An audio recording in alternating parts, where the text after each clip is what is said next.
Hey guys, hope you're doing well. Happy Tuesday to you. Hope you guys have traded well. I traded yesterday. I also had that interview with Kevin Avery. Hope you watched that. What a great interview. Kevin Avery, he just knows stocks, he knows the markets. He is extremely fun to talk to, and I hope you check out that interview that I did with Kevin Avery yesterday. Today, I am sitting in the green. I also did trade yesterday. I took one small trade. Let me just show you that real quick. Well, let's look at the account. So the 200K Flex account. Make sure actually, hold on a second. Make sure that you see this. Let me transition this. There you go. So the 200K Flex account right now, I am up $960.91. And today's P&L, $74.19. I like this. My success rate is 80%. That's decent. I'm happy with my success rate. My risk to reward ratio still stays the same. I need to get this better. This number here needs to get better, but I am happy with my success rate. That's pretty cool, 80%. Yesterday I took a trade, $82.25, traded MU and went short. Looks like I averaged down. Yep, I averaged in the position. And yeah, it was just a one and done trade. I was very busy yesterday between taking my kids places and then the Kevin Avery interview. I had another interview that I did with Trade the Pool that'll be coming out soon. That'll be a good one. And so it was like I barely had time to look at the markets. And when I did, it was a good time because, wow, semiconductors. Semiconductors have been the fallout, right? So we'll see what they do coming up. But in the last 2 days, semiconductors have been, again, disappointing, especially the DRAM swing account that I'm still holding on to. Holding on that maybe somehow it will come back up, but holding and hoping, by the way, is not a strategy. So anyway, I took 3 trades today in MU to the short side. $20 win, $11 win that did not count. Apparently, I just found this out. I did not hold it for longer than 30 seconds, so okay. And then my third trade, the best trade of the day, $53.70 with 90 shares. So let me go over the first trade and the third trade. And the second trade is like really close to the first one, so maybe we'll take a quick peek at that. So here you go. MU opens up. It's 8:36 Central Standard Time. We're below VWAP. We start touching the pre-market low of 828, and I think, you know what? Everything in the semiconductors is moving to the short side. Everything's bearish. Unless this thing does this sort of fake and then a reversal, well, not just MU, but the entire sector would probably have to do a reversal. And I feel like holding out till 10 or 15 minutes until after the bell. After the bell, 10, 15 minutes, that's when I start kind of deciding where I think trajectory is, where direction might be headed. But I just got in a little earlier than I normally do because, frankly, this looked bearish for sure. I got in with only 5 shares. Super easy, small, baby, simple trade that I wish I had sized up more for. So what I did was I got in at 829 with just 5 baby shares. And it started dropping down, and I didn't want to exit out the whole position. And I realized I also didn't want to add 2 at that point because, what if it does pull back? And then I'm like, well, why did I add? I could have been in profit the whole time. Still trying to develop this strategy. I took 3 shares, just sold, took 2 shares. Is that what I did? I think I took 2 shares. I sold 3. Yep, I sold 3, hung on to 2 shares.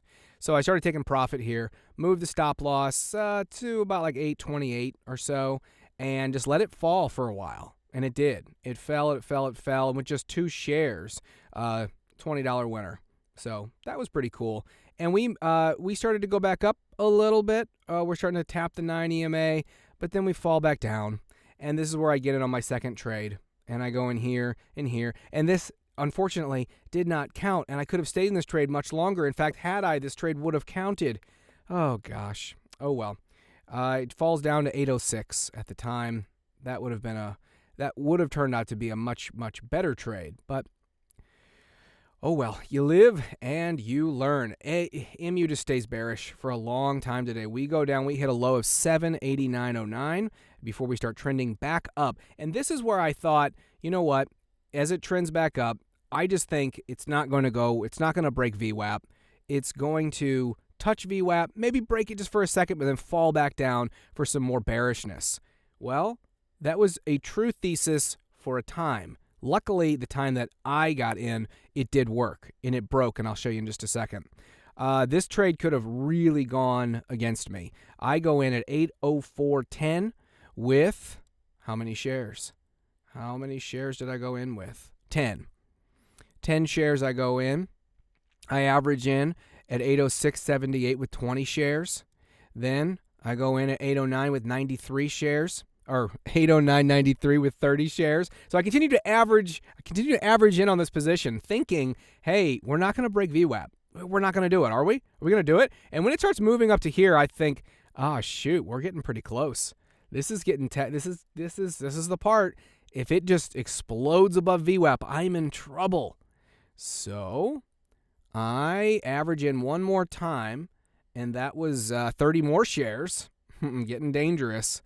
And I'm looking at the potential P&L, and I'm like, oh man, if I'm wrong about this wipes out gains from the last few days. This is why averaging in works sometimes. It can work very well, and then when it doesn't, it really won't. So still trying to develop this strategy. But you can see here, I average in one last time at 809.93. And then it starts cratering more to the downside. And I'm in profit. I take some profit at 807.42. How many shares do I take? I take 30 shares. So I start swinging out with 30 shares. So 30 shares, 10 shares, and then I close the position, 20 shares left. So I go ding, ding. Let's see, where is that at? Okay, so it's right here.